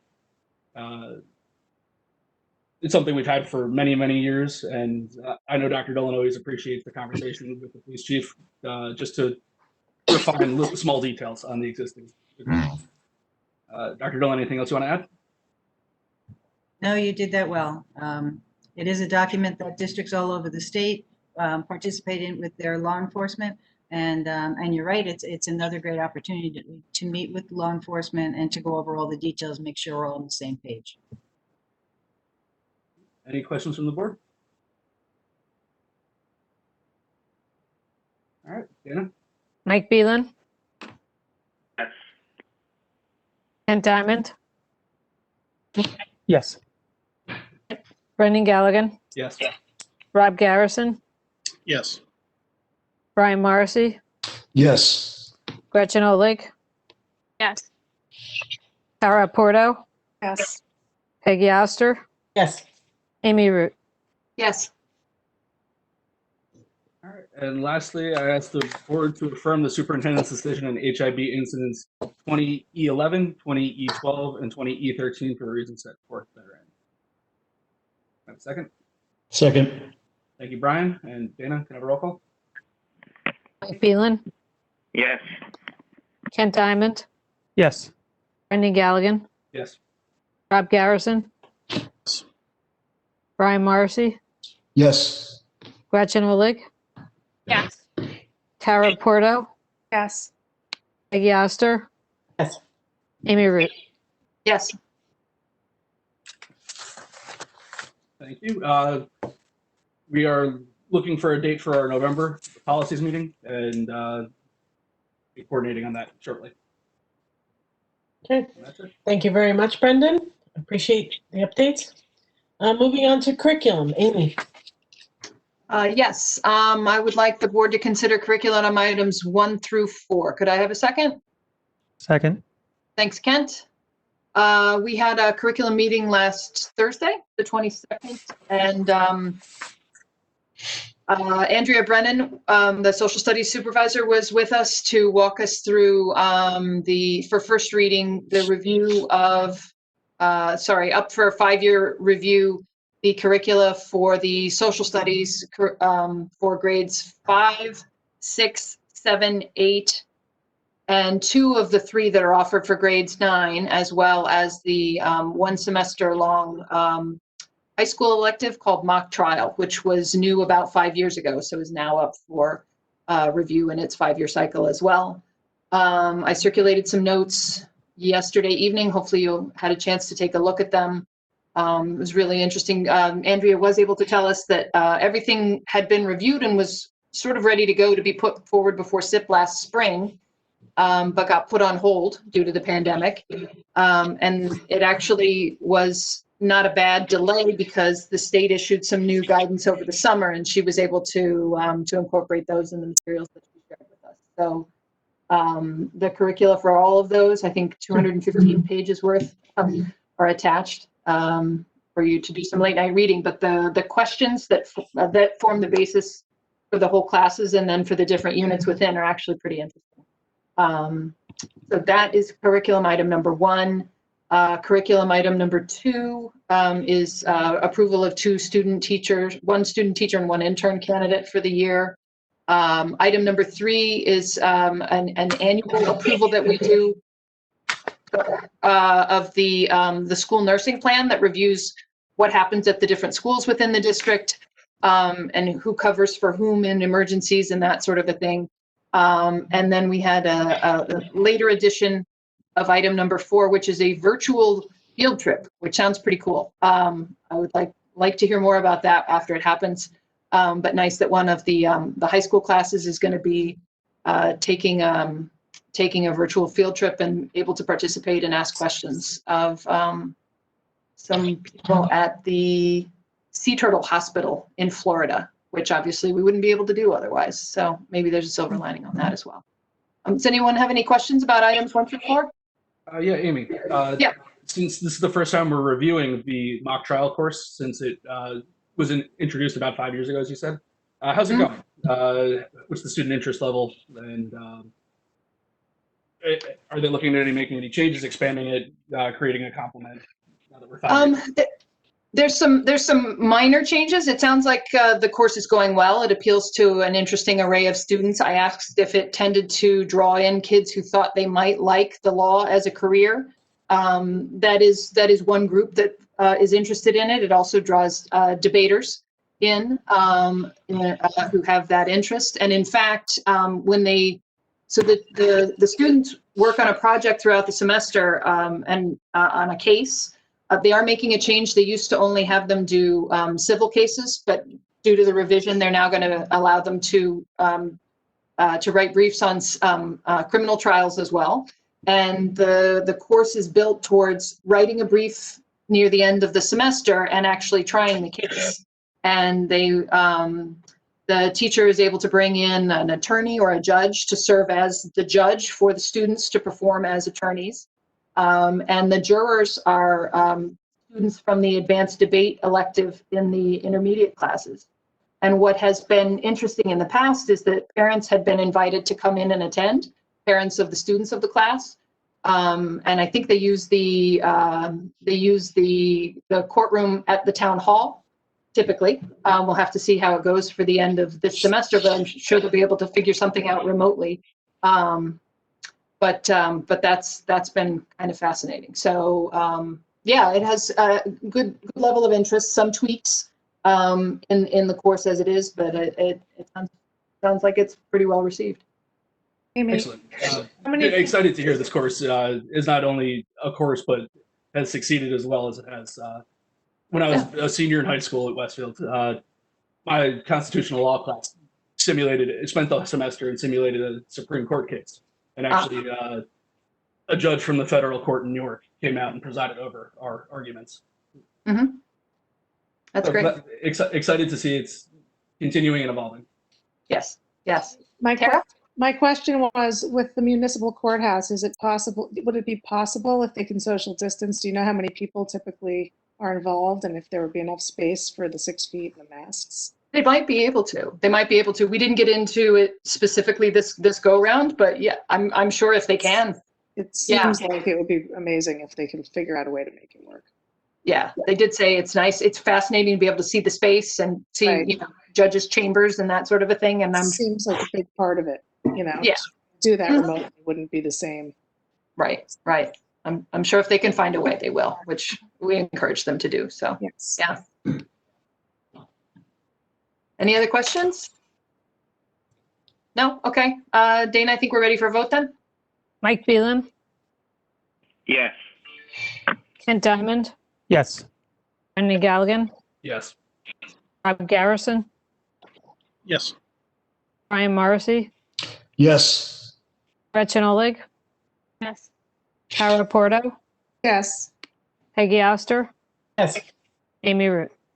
Yes. Okay, and our next curriculum meeting will be December 3rd. So we will avoid the logjam in November and do an early December meeting instead. Thank you. Thank you, Amy. Finance, Kent. Yes, thank you. I'd like the board to consider items, let's see, was it 1 through 18? May I have a second, please? Second. Thank you, Brendan. I want to call out a few gifts we have here. Hang on. I want to thank a few people. Accept a gift of $2,726.50 from the Westfield School Boosters Association for the purchase of 7 tents for the Westfield High School athletic teams. So thank you very much to them. We would like to accept a gift of $750 from the Rotary Club of Westfield to be used for the Learning Garden at Jefferson Elementary School. I appreciate that. Next, we'd like to accept the gift of an outdoor classroom from the McKinley Elementary School PTO at an estimated cost of $25,000. I'm sure that's going to be greatly received by the school, so thank you very, very much for that. And lastly, accept the gift of $250 from the Westfield Rotary Foundation to purchase and set up a little free library at Franklin School. So that should be cool. Thank you very much to them. I'm sure you guys have had a chance to review the financial items. The one big item of note is the federal CARES grant was increased to almost $309,000, up almost $48,000. So that's good news. But does anyone have any other questions? Seeing no questions, I think, Dana, we're ready for a roll call. Mike Beelan? Mike Beelan? Yes. Kent Diamond? Yes. Brendan Galligan? Yes. Rob Garrison? Yes. Brian Morrissey? Yes. Gretchen Oleg? Yes. Cara Porto? Yes. Peggy Oster? Yes. And Amy Root? Yes. And I would like to say we have our finance meeting this Friday morning, finance committee meeting. So, thank you. Thank you, Kent. Moving on to technology. Rob. Nothing for technology and communications. Normally I try and have the committee meet the Friday before, but we had a restart committee meeting this past Friday, so I will send an email out for a date in November. Thank you very much, Rob. I'd like the board to consider the notes for the record. Okay, thank you very much. Do we have any unfinished business? Any new business? Any liaison reports? I've got one. Yep. Last Thursday evening, I was able to do a Zoom call with the Franklin PTO, and it was great to be able to touch base with them. It's a nostalgic time of year because normally they would be having their pumpkin patch, and they weren't able to do that this year, the festival. So a moment of silence. Hopefully we'll be able to renew it for next year. But they've been very busy and trying to be as creative as possible in planning activities and fundraising opportunities that are socially distant and responsible, but still loop people into the school, all while managing their own kids' remote learning as well. So so things are going well. Lots of thoughts about Halloween at the elementary school level, but sounds like there's an opportunity for hybrid students to wear costumes with appropriate masks to their elementary schools Thursday and Friday of this week. So I know kids are looking forward to that, and so are the parents. So it was a good meeting. Thanks. Anybody else? I met with the Edison PTSO last Wednesday, and the PTSO was planning various virtual and fundraising events that they're able to do. And just like Amy had mentioned, everybody was excited about Halloween, and they expect them to go and be on the virtual meetings in their Halloween costume, which should be fun. And Dr. Bolton gave a brief overview of that, about the new, I just went blank. Not the report card. I just went blank. I'm sorry. What was he giving it? We discussed it earlier in the meeting. I just forget it. The scheduling? What were we talking about? Mike, was it the scheduling? Thank you. Thank you. We were talking about how we were potentially going to change the virtual scheduling in early November for the students. I had it in my mind the whole time for 3 times, and then just when I was talking. But that's exactly. Thank you. And how they're looking into it, and the parents who were on the call seemed very receptive to the new schedule, but further detail was still pending. Thank you. We can cut that part of the recording. I thought I saw one other person raise their hand. Yeah. Oh, Brendan. Last week was the New Jersey School Boards Association's annual convention. This year it was virtual, like almost every other meeting. Very different format, but it allowed board members, administrators to participate in the training sessions virtually, and those sessions were all recorded. So if there's any class that you'd like to go back and review, the recordings will be up for an entire year. And I believe they're working on a way to make it so you get the credits for completing the webinar. Okay. I'll follow up with Brendan and just congratulate Mary Ann McGann for a really good seminar that she took part in, and she did a fantastic job and represented Westfield well. Great. Thank you, Rob, and thank you, Mary Ann. And I'll go last. It seemed like quite a while ago, but it was right after our last meeting. I attended the high school PTSO meeting. Amazing group of women, trying to maintain as much as they can at the high school for the students. When they have their meetings, they do marathon meetings and really stick with it and try to do the best that they can for the high school. And I do love to be at those meetings. They're very informative.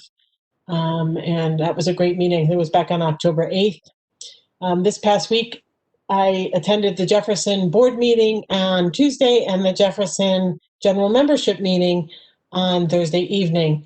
It was very well attended. I think they had about 80 people or so online. They are a very dedicated group of women and men, which they do have two dads on their board, which is great. And they are continuing to, bring as much to the school as possible.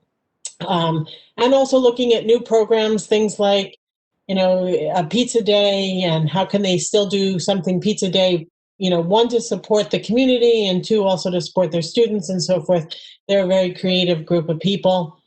And I think that's it. If time permits tonight, there are some board members from across the district that we get together on a call. It just happens to be scheduled for tonight. So the board presidents from places like Berkeley Heights and Summit and Scotch Plains, we get together just to talk about some issues across all of the schools, seeing if they have ideas and so forth. So if time permits tonight and they're still talking, I'll join on that, and I'll report on that at our next meeting in November. So if nobody else has any other liaison reports. Is that board president's call something that's COVID related, or has that been ongoing? I think it started with Gretchen, right, Gretchen? Mm-hmm. And so they continue. We had one, I think, at the beginning of COVID, going back to maybe March or April. And, as they can get everybody together, but because we sort of all have meetings and so forth, it's kind of hard to get everybody together on the same day. So. Gotcha. I'm starting to make notes of things that we started doing during COVID that might be best practices to continue doing going forward, instead of it completely reverting back at some point. Right. So, no, it's very interesting to hear, different thoughts and the way different places handle things and so forth, whether or not it be in COVID or out of COVID. So, it's good to, mash some minds together and bring it out and see what we can get out of that situation. So, okay. So at this time, I'd like to recognize the public for questions and or comments. And since it was a new set of rules in the beginning, if you would like to speak in the question and answer section, if you put your name and address, we will call on you and unmute you and hear your thoughts. So we'll wait a couple minutes and see if anybody's out there.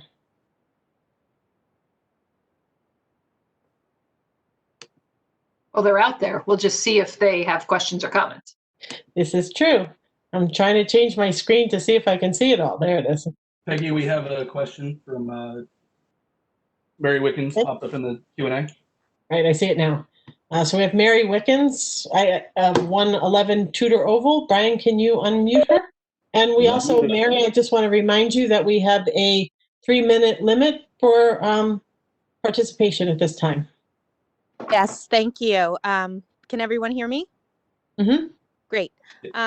Thanks so much, first of all, for clarifying how the public can participate in the meetings. It was a little confusing the first couple of board meetings I joined of how to ask questions. I've sent emails and put the Q&A in, but it's not the same as getting to talk to you guys. So thank you very much for the clarification and for allowing us to speak. I also wanted to comment and just thank all of the teachers. They have been doing an amazing job with all of this. I'm Barbara Ball knows me. Hi, Barbara, as I'm an educator myself, and I know how difficult it's been, and I think they're doing a fantastic job. I couldn't be happier. My girls happen to be all remote, and they have been able to engage with their classes and with their classmates, through the breakout rooms, through the teachers acknowledging them online, and it's been a very good experience. The only question I have is, we mentioned the middle school schedule change. I have a middle schooler who is all remote, as I said, and I've kind of put this in the Q&A before, and I've talked to Dr. Bolton about it, and we've compromised on the all remote learners having to go online every afternoon is proven very stressful. It's a lot of screen time. It's not kind of equal to the other kids that are attending classes in my mind, because the students that are remote lose out on other activities that they find to be helpful emotionally and socially, like music or art or whatever they're into outside of school. Dr. Bolton has been very accommodating and actually put my daughter in a cohort, even though she's all remote. So she's going 2 afternoons a week. And I just wanted to put it out there because I've heard from other parents that being all remote and having that much screen time is taxing for some. I'm not saying all, but some students. And I just wanted to put it out there that, Dr. Bolton has been very accommodating, and it's worked out wonderfully now that she has the 2 days instead of all 5. Thank you. Okay. Thank you, Mary. I could just add that we have another meeting tomorrow going over the proposed middle school changes. So I can certainly bring those thoughts forward to the meeting. Great. Thank you, Dr. Dolan.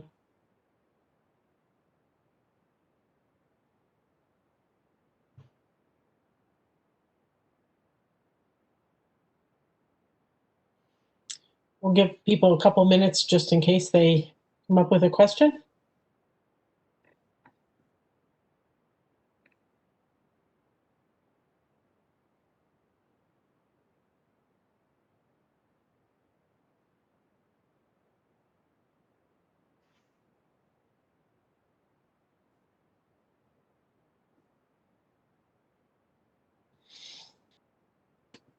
Brian, do you see anybody typing? No, I don't. No? Okay, well, seeing that nobody come forth at this point in time, I am going to suggest that we adjourn the meeting. Do I have a second? Second. Brendan? All in favor? Aye. Any opposed? Great, well, I wish everybody a happy Halloween this Saturday. And let's all be safe over Election Day and our 2-day holiday from school. So thank you very much, and we'll see you in November. No private session. Good night, everyone. Thank you. Night. Bye. Hey, y'all. Thank you. Night. Night now.